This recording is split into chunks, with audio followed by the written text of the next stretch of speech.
prevenção, vida longa, bem-estar, cuidados, equilíbrio, bons hábitos. Começa agora Metrópole Saúde, um programa que vai ajudar você a se cuidar mais e viver melhor. Saúde e qualidade de vida no seu rádio. Olá, muito boa tarde. Está começando mais um Metrópole Saúde comigo, Tarsila Alvarindo. Hoje recebendo aqui a doutora Cássia Matos, nefrologista e diretora do Instituto de Nefrologia e Diálise. Zé Silva com a gente na operação. Boa tarde, Zé. E o nosso assunto é um assunto que interessa a muita gente, jovens, principalmente que estão começando na modinha dos suplementos. A gente vai falar sobre a relação de suplementação e problemas renais. Como eles podem afetar a sua vida, a sua saúde. Então, você que está aí, quiser participar, falar com a gente, pode ligar. 3505-5000 é o nosso telefone. Pode mandar mensagens também pelo nosso WhatsApp, que é o 981553258, e pelo nosso portal metro1.com.br. Deixa eu dar boa tarde à senhora, doutora Cássia, tudo bem? Tudo bem, boa tarde, ouvintes da Rádio Metrópole. É um prazer estar aqui novamente conversando sobre temas relacionados às doenças renais e como podemos preveni-las. E desde a outra vez que a senhora esteve, a gente começou a falar um pouquinho sobre esse assunto, e a senhora prometeu que voltaria para esclarecer bastante, porque é um assunto que está na pauta do momento, né? A gente vê cada vez mais o consumo exagerado de suplementos alimentares e vitaminas também, e muitas vezes sem nenhum acompanhamento médico, não é isso, doutora? Isso, estima-se que no Brasil, em torno de 2% da população consuma algum tipo de suplemento alimentar, suplemento dietético e vitaminas. Esse número nos Estados Unidos ainda é bem maior, em torno de 30% da população consome algum tipo de suplemento alimentar. E existem realmente muitos riscos relacionados ao uso dessas substâncias, porque são substâncias que não são reguladas por órgãos como o FDA, por exemplo, nos Estados Unidos, que controla e regula a distribuição de medicamentos. São substâncias que não são submetidas a estudos de segurança e efetividade. Então, nós não sabemos realmente a respeito da segurança dessas substâncias usadas largamente, sem acompanhamento médico, com potenciais riscos para a saúde, especialmente para a saúde renal. Porque uma coisa é que eles podem sim ser eficazes para o que eles se propõem. O que a gente não está questionando aqui, não é isso? Mas o que se preocupa é com o efeito disso a longo prazo, não é isso, doutora? Exato. Esses suplementos, normalmente, eles são recomendados para atletas de alto rendimento, de alta performance, em doses recomendadas e acompanhadas, né, por nutrólogos que estão monitorando esses atletas, ou então para pessoas que têm determinadas deficiências e doenças, patologias, e que podem precisar de suplementos alimentares e nutricionais. Mas não é o caso da maioria da população, né, que hoje, com essa explosão do culto ao lifestyle fitness, né, a gente vê realmente as pessoas querendo ganhar massa muscular, hipertrofia, os adolescentes de 15, 20 anos usando essas substâncias, e realmente a maioria dos casos que nós vimos em consultório de pessoas que apresentaram complicações relacionadas ao uso dessas vitaminas e desses suplementos são pessoas jovens. Doutora Cássia, a senhora estava falando agora há pouco da quantidade de jovens que aparecem ao consultório buscando ajuda a partir desses problemas, que hoje essa é a faixa etária mais, vamos dizer assim, seduzida pela questão do corpo fitness, dos gominhos no abdômen, do braço largo. E aí, como é que isso tem refletido diretamente? Quais os problemas associados a isso? Nós poderíamos, assim, didaticamente dividir em dois grupos, né? Os problemas relacionados ao uso de vitaminas, uso excessivo, como, por exemplo, vitamina D, que é utilizado por esses jovens para melhorar a hipertrofia muscular, etc. É um recurso bastante utilizado. Essa vitamina, quando utilizada em doses elevadas, elas vão causar um quadro de intoxicação, com elevação do cálcio sérico, calcificação renal, insuficiência renal aguda, Então, nós já tivemos a oportunidade de ver pacientes que foram internados em hospitais pela emergência com quadro de insuficiência renal aguda, precisando inclusive de fazer hemodiálise devido ao uso dessas vitaminas, uso intramuscular em doses elevadas. Isso é muito perigoso e tem sido cada vez mais observado. Uma outra situação que vale a pena destacar é o consumo exagerado de proteínas, né?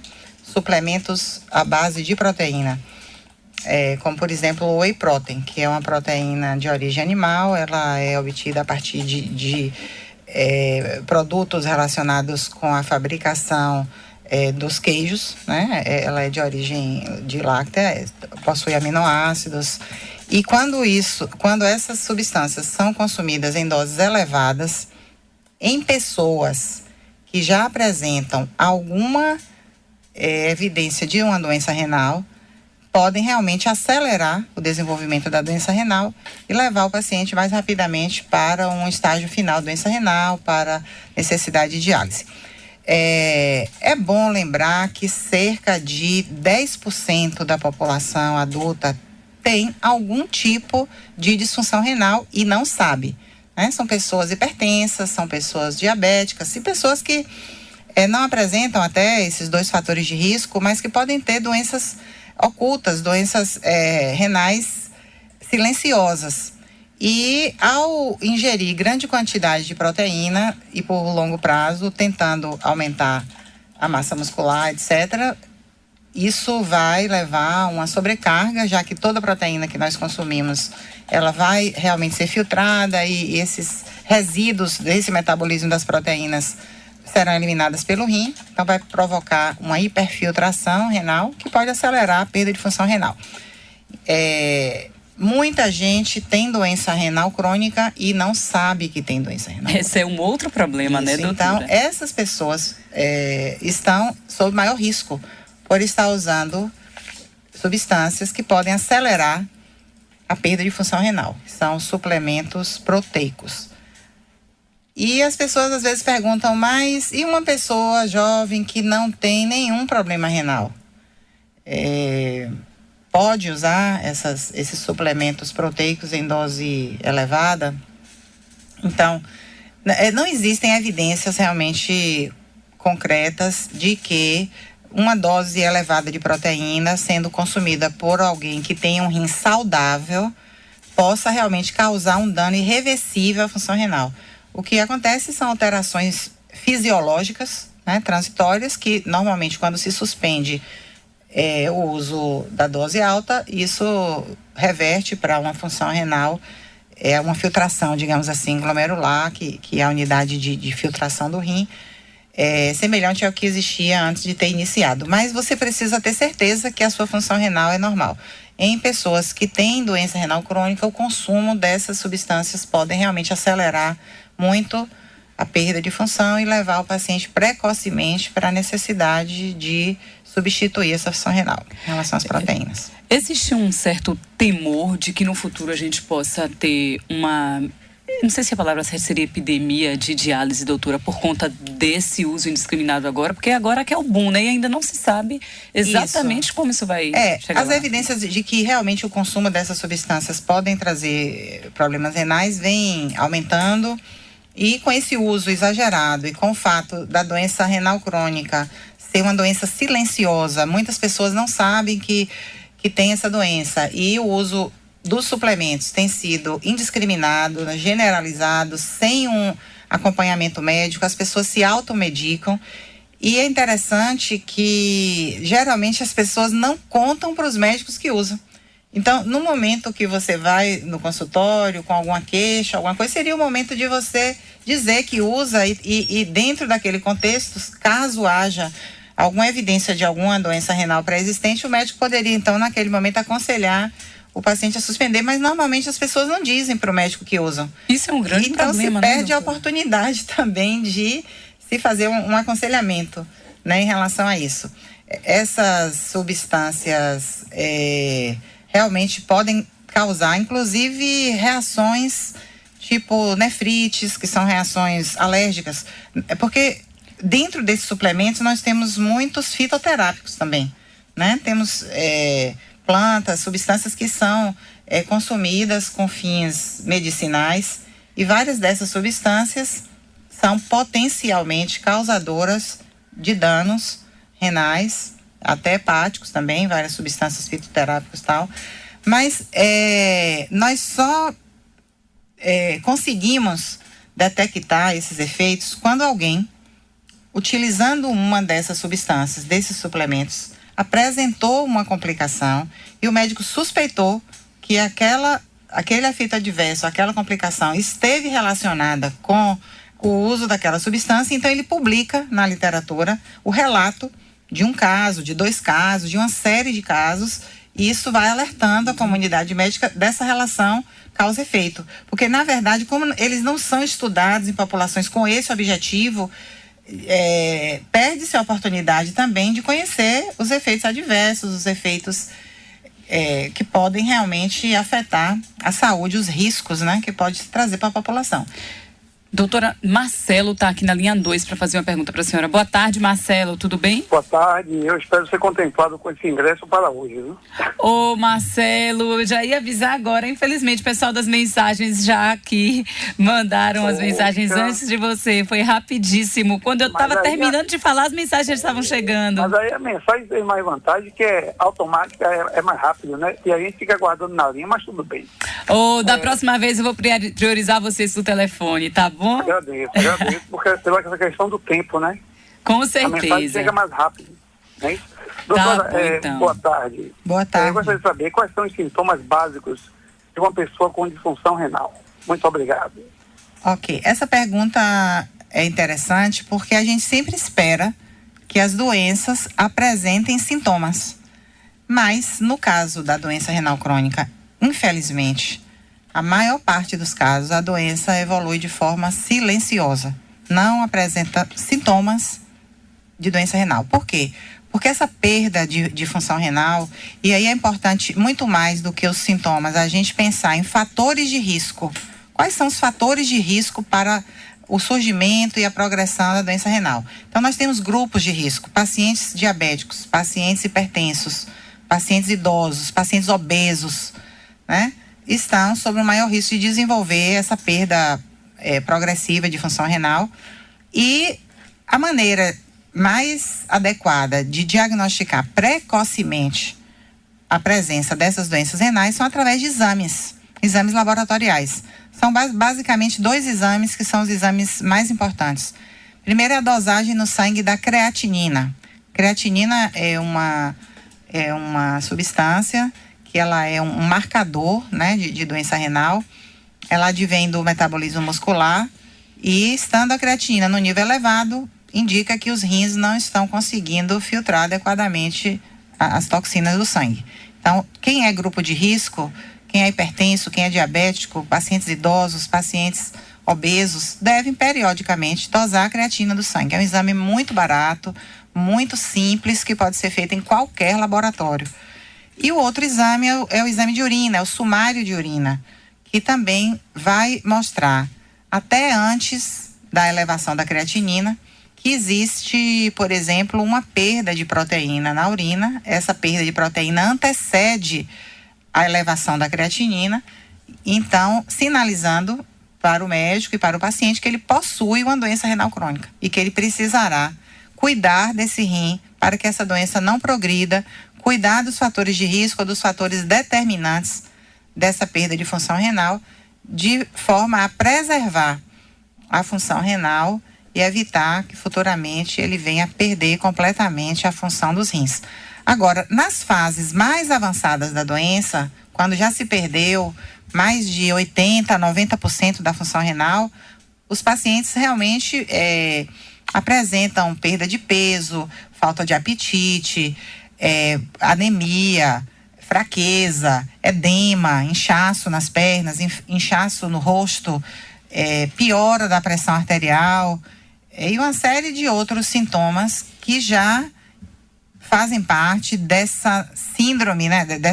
Esses sintomas, eles são causados pela toxicidade dessas substâncias que se acumulam no sangue e que não estão sendo eliminadas pelo rim. Mas numa fase inicial, esse aumento discreto dessas substâncias não leva a nenhum sintoma. Existe, ao contrário, uma adaptação progressiva do organismo a essas substâncias, e esse equilíbrio, ele se perde já num estágio muito avançado da doença. Então, na maioria das vezes, o paciente renal crônico que tem essa doença crônica, ele não sabe que tem a doença, ele não sente nada, e quando ele começa a sentir alguma coisa, já é numa fase muito avançada da doença. Doutora, tem uma outra pergunta aqui de Edjane Silva, mas antes de Edjane, Marcelo, você que fez a pergunta, o ouvinte Roque, que ganhou antes de você, enviou uma mensagem dizendo que não vai poder comparecer, então você pode passar aqui, o ingresso é seu, já que você foi o próximo depois dele a se manifestar, tá bom? Então os ganhadores são Erisvaldo, Ângelo e Marcelo. Os ingressos vão estar na portaria daqui a 5 minutinhos. Doutora, agora a pergunta de Edjane Silva. Ela diz o seguinte: qual exame devo fazer para saber se tenho alguma disfunção renal? Isso, esse exame a gente acabou de falar, mas nunca é demais repetir. Creatinina, dosagem de creatinina no sangue, e o exame de urina, o sumário de urina, que é o exame básico, né, de urina, que são 2 exames muito simples, muito acessíveis, que podem ser feitos por todos que desejam avaliar a sua função renal de uma forma simples e rápida. E Dulcinea diz o seguinte: doutora, eu tenho um cálculo renal e o médico me passou 3 medicamentos para expelir essas pedras. Será que dá certo ou vou precisar fazer uma cirurgia? Olha, seria interessante saber quais foram os medicamentos para expelir o cálculo. Porque, na verdade, o que acontece é que quando o paciente apresenta um cálculo renal, a depender do tamanho e da localização, e tem a primeira crise renal, pode-se aguardar, utilizando-se, evidentemente, analgésicos para que o paciente não sofra e não tenha tanta dor, que esse cálculo seja eliminado espontaneamente. Então, a maioria dos pacientes que têm cálculos pequenos, esses cálculos serão eliminados espontaneamente. Então, a medicação não é dada com o objetivo de eliminar o cálculo. Sim. A medicação é dada no sentido de aliviar a dor causada pela migração do cálculo no trato urinário, que causa uma dor intensa, forte intensidade realmente, e com desconforto muito grande. Então, orienta-se o uso de analgésicos e a eliminação é feita espontaneamente. E enquanto não se sente nada, o ideal é tomar bastante água mesmo, doutor? Sim, deve se manter sempre bem hidratado. Hoje em dia, as pessoas com essa correria passam uma boa parte do tempo fora de casa e às vezes perde a oportunidade de estar realmente se hidratando, tomando bastante líquido, né? E por isso, um dos motivos pelos quais a gente tem hoje uma epidemia de cálculo, né? Junta-se o calor, uma dieta inadequada, com muito sódio, muita proteína, uma hidratação inadequada. Isso pode realmente aumentar o risco do desenvolvimento de cálculo. A urina fica mais concentrada, os cristais se precipitam mais facilmente, podendo formar núcleos que vão crescer e formar os cálculos. Doutora, a senhora falou em proteína e tem uma pergunta aqui exatamente sobre isso. A senhora falou em excesso de proteínas. É uma das causas para quem já tem uma tendência. Isto vale também para a proteína, mesmo como carne, frango ou ovos. Há dietas hoje para o ganho de massa magra. É exatamente o consumo de muitos desses alimentos. Então. Isso. Como eu expliquei, se a pessoa já tem uma disfunção renal e ela vai consumir uma quantidade elevada de proteína, isso pode sim agravar a doença renal e levar a uma progressão mais rápida dos estágios iniciais para os estágios finais da doença renal.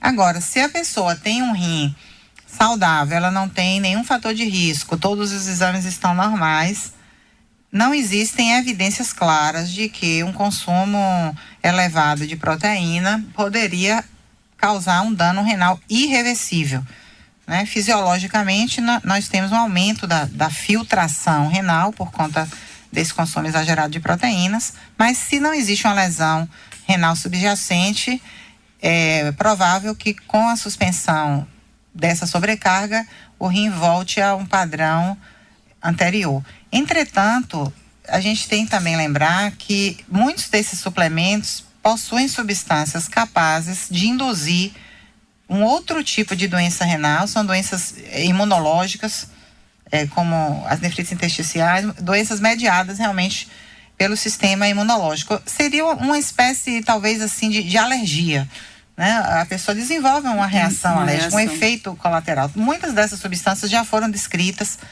como desses suplementos, dessas vitaminas, dessas plantas que são utilizadas, chás, etc., como potencialmente causadores dessas nefrites alérgicas, digamos assim. Na verdade, é uma bomba, né, doutora? Sim, é muito perigoso. Todas essas medicações, elas possuem danos potenciais e as pessoas que usam geralmente acreditam que, por serem substâncias naturais, por serem proteína de origem animal, ou por serem proteína da soja, ou por serem fitoterápicos, que não causariam danos ou que não teriam riscos, né, para a saúde. Mas isso realmente é um engano. Essas substâncias apresentam sim riscos e devem ser usadas com cuidado, com critério e com atenção, principalmente para quem já tem alguma lesão subjacente.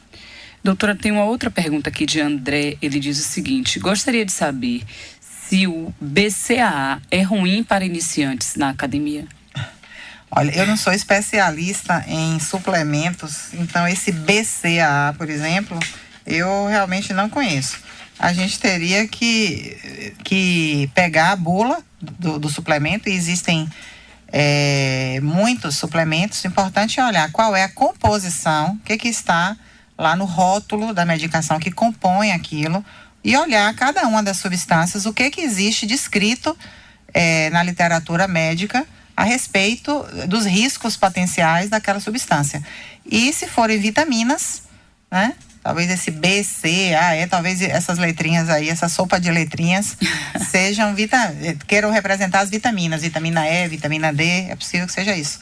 E então nós teríamos que avaliar individualmente a quantidade de vitamina que contém nessas apresentações que estão sendo utilizadas, as doses diárias que estão sendo utilizadas, e confrontar isso com as doses diárias recomendadas para o uso dessas vitaminas de forma segura, evitando que o paciente venha a ter uma intoxicação por vitaminas. Certinho. Doutora, tem Carlos na linha 2 para falar com a senhora. Boa tarde, Carlos. Tudo bem? Boa tarde. Boa tarde, doutora. Parabéns pelo programa aí. Boa tarde, Carlos. O programa está de parabéns. Obrigada. Perguntar à doutora... eu acho que eu não posso falar o nome, mas eu vou dizer assim, tem uma letra A, começa com a letra H, né? São 2 chás e um shake, que está em todo o Brasil todo, né? Serve como café da manhã, como almoço e janta. Aí tem gente que faz uma refeição, como eu, por exemplo, eu prefiro a refeição café da manhã. Eu não sei se a doutora deu para entender. Sim, deu para entender. Com a letra H. Ok. Serve. E também outra pergunta, doutora. Por que é proibido tomar essas bombas? Os homens sabem que causa impotência. Tanto que eu já fui em diversas academias, vejo os bombados maiados. Às vezes eu vejo eles até se trançando um com o outro, se beijando. Queria saber da senhora por que isso. Tem algum produto nessas bombas que ele toma e causa esse lado aí feminino de eles se beijarem? Bom, em relação à questão dos suplementos alimentares, né? Essas substâncias que são vendidas com o objetivo de substituir uma refeição ou várias refeições, são produtos que geralmente têm uma composição que inclui proteínas, geralmente proteína da soja, contém lipídios, contém vitaminas, contém várias substâncias, e realmente alguns componentes desses produtos podem eventualmente causar reações desse tipo que eu falei para vocês. São descritos reações alérgicas, quadros que vão realmente depender da resposta individual de cada pessoa, né? Então, e também da dose total que está sendo utilizada. Então, deve-se ter realmente cuidado, olhar a composição, ver o que tem no rótulo, qual é a dose de cada substância que está presente ali, qual é a quantidade que a pessoa está tomando e se isso estaria associado com algum tipo de risco, né? Nós não sabemos todos os riscos, nós não conhecemos bem essas substâncias porque elas não são estudadas em grandes estudos populacionais, justamente com o objetivo de se avaliar a eficácia e a segurança, como todas as outras medicações da medicina tradicional. Para ser liberada para o uso, elas têm que ser usadas em larga escala e têm que ser estudados todos os efeitos colaterais, se realmente aquela medicação ela permitiu alcançar um objetivo terapêutico num percentual maior do que o placebo, né? Que seria o uso de uma substância que inócua sem nenhum efeito. Mas para todas essas medicações que nós estamos falando, esses suplementos, não existem esses estudos. Então nós não conhecemos bem quais são os riscos e o que nós sabemos vem a partir dessas publicações de casos isolados onde foram aparecendo essas doenças, essas reações, esses quadros. E então, nós podemos afirmar que realmente existem riscos. Em relação aos suplementos e hormônios e vitaminas que são utilizados nas academias com o objetivo de aumentar a massa muscular, de secar a gordura, de ter um corpo mais definido, realmente existem muitos riscos relacionados com essas substâncias. Elas podem realmente desregular o metabolismo, podem levar a calcificações, cálculos renais, lesões hepáticas. Então, deve-se ter bastante cuidado. Infelizmente, essas pessoas que usam, elas estão realmente buscando uma maneira mais fácil de conseguir um resultado estético, né? Dentro dessa cultura que a gente tem hoje de ter realmente um corpo perfeito. Mas isso tem risco. É perigoso, podem ter realmente complicações. Doutora, a gente tem uma pergunta de anônima, já para ir para o intervalo comercial, já está em cima da hora, vamos responder a anônima e daqui a pouquinho a gente volta. Olá, anônima, boa tarde. Alô, anônima? Alô? Oi, pode falar. Não, meu nome é Desirê. Apareceu anônima aqui, Desirê, desculpe. Não, eu gostaria só de parabenizar a entrevista de doutora Cássia, que está assim muito maravilhosa. Fiquei muito feliz em ligar o rádio e ouvir que a explanação está muito 10. Parabéns para vocês e para a doutora Cássia. Obrigada. Fico feliz que a gente esteja conseguindo transmitir, né, uma informação de utilidade pública importante para todo mundo ouvir e aprender quais são os riscos de coisas que aparentemente são inócuas, mas que têm muitos riscos realmente. Perigoso. Pois é, pode ser bonitinho, mas o preço a gente vai pagar lá na frente, isso, né, doutora? Paga-se um preço alto. Vamos para o intervalo comercial. Daqui a pouquinho a gente volta conversando com a doutora Cássia Matos, nefrologista e diretora do Instituto de Nefrologia e Diálise. Até daqui a pouquinho. Vamos para o Giro de Saúde também. Giro de Saúde. Oferecimento Hospital da Bahia. 10 anos. Excelência e referência. Boa tarde, Tarsila. Uma ótima tarde para todos. O governo federal deve decidir hoje se vai optar pelo fracionamento da vacina contra a febre amarela em uma tentativa de imunizar mais pessoas diante do aumento dos casos da doença no país. Segundo o ministro da Saúde, Ricardo Barros, a pasta voltará a avaliar em reunião nesta tarde a possibilidade de fracionamento da dose. Para ele, a medida foi adotada com sucesso em países africanos que enfrentaram surtos de febre amarela. Também no Giro de Saúde de hoje, a Agência Nacional de Vigilância Sanitária determinou a interdição cautelar de um lote do medicamento Benzol, comprimidos de 400 miligramas, indicado para tratamento de vermes e parasitas, da empresa Green Pharma Química e Farmacêutica Limitada. De acordo com publicação no Diário Oficial da União de hoje, laudos de análise fiscal apontaram resultado insatisfatório quanto ao ensaio de dissolução do lote 3415. E uma última informação, o Brasil confirmou desde o início de 2017 até o dia 15 de março 165 casos de microcefalia ou outras alterações de crescimento e desenvolvimento possivelmente relacionadas ao vírus Zika. No total, foram registradas 541 novas notificações de casos suspeitos este ano.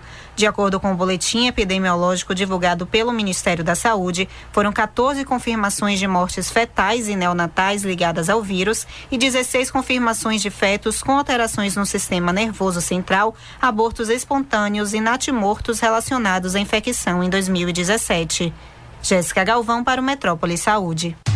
Estamos apresentando Metrópole Saúde, o programa que ajuda você a se cuidar mais e viver melhor. Saúde e qualidade de vida aqui na Metrópole. Estamos apresentando Metrópole Saúde. Olá, estamos de volta. Eu sou Tarsila Alvarindo, fico com vocês aqui até às 5 da tarde. Hoje conversando com a doutora Cássia Matos, nefrologista e diretora do Instituto de Nefrologia e Diálise. Nosso assunto é a combinação de suplementação com problemas renais. O que é que uma coisa tem a ver com a outra? Pois é, tem bastante, viu? Você que tá aí tomando, achando que é uma coisinha, um produtinho inocente, que não pode te causar nada. A doutora Cássia está aqui dando várias informações. Se quiser tirar dúvida, pode ligar. 3505-5000 é o nosso telefone. Se quiser mandar mensagens também, pelo nosso WhatsApp, que é o 981553258, pelo nosso portal metro1.com.br. Já tem perguntas aqui, doutora, e Fábio diz o seguinte: o uso da creatina pode trazer algum malefício e o uso sem intervalo dos suplementos pode trazer alguma dependência? Em relação ao uso da creatina, Fábio, essa pergunta é muito boa, porque é um produto muito usado, assim como outros suplementos alimentares que também são utilizados com o objetivo de ganho de massa muscular. Mas, infelizmente, a disponibilidade de informações a respeito dos potenciais efeitos adversos dessas substâncias é limitado. A gente não tem um conhecimento muito grande, porque antes de ser lançado no mercado, essas substâncias não são submetidas a estudos de segurança e efetividade, como acontece com as medicações que são controladas, mas as medicações, de modo geral, antibióticos e outras drogas utilizadas com diversos fins terapêuticos. Como essas substâncias não são medicações, elas não são submetidas a esses estudos. Então, o que a gente dispõe são de relatos isolados de situações, de complicações, de efeitos adversos, de toxicidades que foram descritas em pacientes que usaram essas medicações e que apresentaram. Então, eu estou aqui, por exemplo, na minha frente com um estudo que foi publicado a respeito justamente de um efeito adverso relacionado com a creatina. Esse trabalho mostra 5 casos, né, de pessoas que estavam usando a creatina e se submeteram a testes de aumento de performance, atividades físicas intensas, e apresentaram um quadro chamado rabdomiólise, que é uma lesão muscular intensa com liberação de um pigmento que tem dentro do músculo chamado mioglobina. Esse pigmento vai para a circulação e ele é altamente nefrotóxico. Então, quando existe uma lesão muscular, e esse pigmento vai até o rim e vai causar um dano renal que pode levar o paciente à necessidade de diálise com uma insuficiência renal aguda por rabdomiólise. Então, esse trabalho que eu li recentemente, ele relata 5 casos de pessoas que apresentaram insuficiência renal aguda por rabdomiólise relacionada ao uso de creatina e exercícios físicos intensos. Desses 5 pacientes, 3 precisaram fazer hemodiálise. Então, você vê que é uma situação bastante grave, potencialmente, mas se você me perguntar qual o risco de desenvolver isso, quantas pessoas, de todas as pessoas que usam, quantas podem desenvolver, nós não conhecemos essa informação, porque esses estudos não foram feitos, não são feitos. Então, essas substâncias, elas não têm na bula nenhum tipo de alerta a respeito dos potenciais riscos ou efeitos adversos ou complicações que possam trazer, porque não é solicitado que seja feito dessa forma. E os relatos acabam dependendo desses casos extremos que chegam até o atendimento médico e que o médico também se deu ao luxo de publicar o trabalho numa revista para que pudesse ser do conhecimento de todos. Então, as informações são muito limitadas. Até porque ainda é muito novo, né, doutora? Então, a partir de agora, desses estudos que vocês começam a publicar casos, as coisas começam a chamar mais atenção e a partir daí estudos vão surgindo. Como é esse processo? Na verdade, não é que seja novo, já se usa esses suplementos há muito tempo. Só que agora esse uso está acontecendo de uma forma muito intensa. Indiscriminada, né? Indiscriminada, intensa, todo mundo usa. E então, com isso, os efeitos adversos estão aparecendo com mais frequência.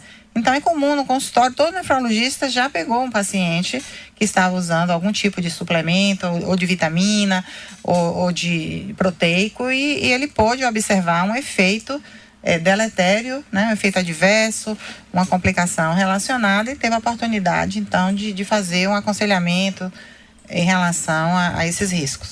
Doutora Carlos está na linha 2 para falar com a senhora. Boa tarde, Carlos. Boa tarde, doutora. Boa tarde, Carlos. O uso da hidroclorotiazida ajuda a baixar os níveis da creatinina? Tá, a hidroclorotiazida é um diurético, né? A gente usa esse tipo de substância com o objetivo, normalmente, de controle da pressão arterial, é o mais comum, podendo também ser usada, eventualmente, para ajudar no controle de pacientes que apresentam edema, né, inchaço, né? Mas o principal uso da hidroclorotiazida é para controle de pressão. E a hidroclorotiazida, que é um diurético, por si só, ela não tem nenhum efeito, assim, em relação a reduzir o nível da creatinina ou melhorar a função renal, mas esse efeito sobre a função renal, ele é indireto e ele é obtido através do controle da pressão. Então, a pressão arterial, ela não só é uma causa de doença renal, por si só, primariamente, como também ela é capaz de acelerar a perda de função renal de pessoas que têm doenças renais de outras causas, como, por exemplo, diabetes. E o descontrole da pressão arterial vai ser um fator de progressão. Como a hidroclorotiazida é utilizada no controle da pressão arterial, indiretamente, nesses casos, ela poderá contribuir para preservar a função renal de pacientes hipertensos que passam a ter, então, a sua pressão controlada e, portanto, o rim mais protegido dos efeitos da pressão arterial sobre a função renal. Camila pergunta o seguinte, doutora: faço uso eventual de hipercalóricos. Eles também podem apresentar algum risco à saúde do funcionamento renal?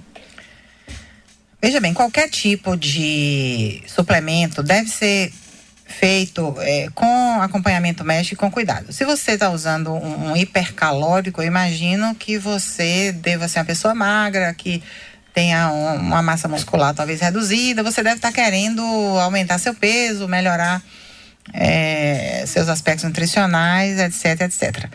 Agora, antes de usar esses hipercalóricos, seria interessante investigar por que você está tão magra. Será se não existe algum distúrbio endócrino, alguma questão que está por trás dessa dificuldade que você tem em ganhar peso? Então, antes de partir para usar alguma coisa que teoricamente poderia ajudar a melhorar o seu peso, melhorar o estado nutricional, vale a pena fazer uma avaliação com o médico ou com a nutricionista para se ver realmente se você não poderia ter alguma coisa que estivesse por trás dessa dificuldade de ganhar peso ou dessa magreza, né? E que pudesse ser tratada, e uma vez tratando a causa, você vai então passar a apresentar um estado nutricional normal, adequado para a sua idade, para a sua altura, etc. Doutora Beatriz tem uma pergunta. Ela diz que tem um rim que fica em cima do ovário, mas os médicos dizem que é normal. Porém, ela tem um baço bem maior que o normal. Isso pode ser por conta da falta do rim no seu lugar habitual? Qual é o meu nome? Beatriz Andrade. Beatriz, é o seguinte: esse rim em cima do ovário que você está falando, a gente chama de rim distópico. Você tem uma distopia renal. O rim, ele saiu do lugar normal e pitose, né? Ele caiu para um nível um pouco mais baixo. Isso não tem nenhum problema, não tem nenhuma implicação em relação ao funcionamento.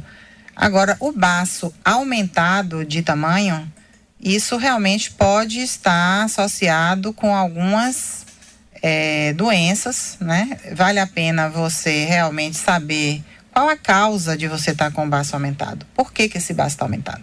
Uma das situações, por exemplo, que pode levar a um baço aumentado são doenças hepáticas que aumentam a pressão venosa, né, nessa área e aumenta o baço, como a esquistossomose, por exemplo. O paciente costuma apresentar um baço aumentado de tamanho. Mas existem outras doenças do sistema linfático, outras situações que podem levar a um baço aumentado, e seria interessante que você pudesse investigar e saber do médico por que o seu baço é aumentado. E senhora doutora Beatriz, outra Beatriz já pergunta, qual a quantidade diária de água indicada para um jovem? Beatriz, não existe assim uma quantidade que seja ideal para todo mundo, para qualquer pessoa. O mais importante do que a quantidade de água que a pessoa bebe é você estar atenta à quantidade de urina que você produz. Por quê? Porque se você trabalha no ar-condicionado, se você trabalha num ambiente que não tem uma transpiração excessiva, um ambiente muito quente, se você não faz muita atividade física, você vai precisar de uma quantidade de água menor do que uma pessoa que trabalha num ambiente quente, que sobe e desce escada toda hora e que vai ter uma perda de água corporal por evaporação, etc., muito maior.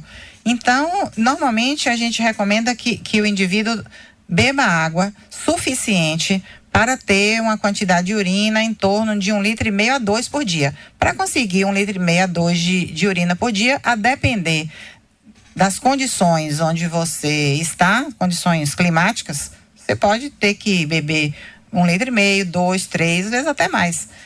Pessoas que transpiram muito, que trabalham em ambientes de muito calor, vão precisar consumir muito mais água do que pessoas que ficam em ambientes mais frios, refrigerados e que não transpiram tanto. Doutora Ricardo pergunta se é verdade que existe um risco renal com o uso da fruta carambola. Essa pergunta é boa, Ricardo. A carambola é uma fruta que ela possui uma substância que é neurotóxica, é uma neurotoxina para sistema nervoso. E essa substância ela é eliminada pelos rins. Então, quem tem uma função renal normal pode comer carambola sem problemas. Essa substância vai ser eliminada pelo rim normal. Quando a pessoa tem uma insuficiência renal ou uma insuficiência renal severa, como por exemplo os pacientes que precisam fazer hemodiálise e comem carambola, eles não conseguem eliminar essa neurotoxina e eles vão apresentar um quadro neurológico grave causado pela carambola, que a gente chama de intoxicação por carambola. É uma neurotoxina. Mesmo pessoas que não fazem hemodiálise, mas que têm algum nível de disfunção renal leve a moderada, se comer uma quantidade muito grande de carambola, suco de carambola, chá de carambola, essas coisas podem vir a apresentar esses efeitos dessa toxina. É uma informação também importante para que as pessoas saibam. Importantíssimo, eu não fazia ideia, porque tem a coisa, eu lembro quando eu era criança, tinha um pé de carambola no quintal e sempre dizia, tem que tirar a tirinha antes de comer, que é aquela bordinha mais durinha, né? A gente sempre tirava aquilo para depois consumir e achava que estava tudo bem. Então o problema não é só aquela tirinha, doutora, ela tem mesmo ela tem uma neurotoxina que é filtrada, é eliminada pelo rim, e quem tem uma filtração renal reduzida, quem tem uma insuficiência renal, vai sofrer os efeitos tóxicos dessa substância. Então, olha que coisa interessante, uma simples fruta, né? Ela tem um princípio ativo, ela tem uma substância que pode causar um dano em pessoas portadoras de insuficiência renal. Então, imagine a quantidade de coisas, de fitoterápicos, de chás, de substâncias que as pessoas tomam sem saber o que estão tomando e sem ter ideia dos riscos que elas estão correndo. E a quantidade mesmo, né? Que são potes enormes, umas coisas bem... Doutora, acabou o nosso tempo. Eu gostaria de agradecer a sua participação. Passou rapidíssimo, como eu sempre, que agradeço. Né? Foi um prazer. Um prazer nosso receber a senhora aqui, um prazer todo nosso também, de vocês que ficam com a gente até agora. E amanhã a gente está de volta a partir das 4 da tarde com o Metrópole Saúde. Um abraço. Você ouviu Metrópole Saúde, o programa que ajuda você a se cuidar mais e viver melhor. Saúde e qualidade de vida aqui na Metrópole.